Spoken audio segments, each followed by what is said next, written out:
जी नाज़रीन, पी जहिड़ी अज़ीम हस्ती जी ॻोल्हा लाइ औलाद जो मासूम पुटनि ऐं अज़ीज़नि सां गॾिजी एहतजाज। ग़ुलाम अब्बास भुट्टो 4 अप्रैल ते घरां निमाज़ लाइ निकिरी वियो हो, जेको तमामु घणी ॻोल्हा करण खां पोइ बि वापसि न पहुतो आहे।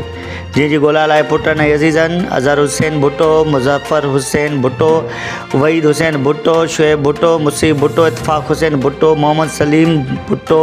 मुस्लिम भुट्टो, इशफ़ाक़ हुसैन भुट्टो, नासिर हुसैन भुट्टो, सरफ़राज़ हुसैन भुट्टो,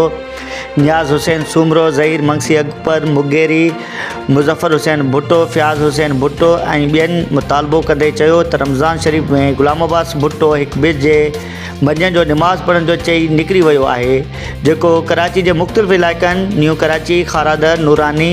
हब चौंकी, मेमन ॻोठ, गाज़ी ॻोठ, शरगोट, बिटाई आबाद, मदीना कॉलोनी, सादी टाउन ऐं कराची जे ॾुरनि मुख़्तलिफ़ इलाइक़नि में पम्फलेट लॻाया ऐं वसाइर पंहिंजे मिटनि माइटनि दोस्तनि सां गॾिजी ॻोल्हा कई आहे।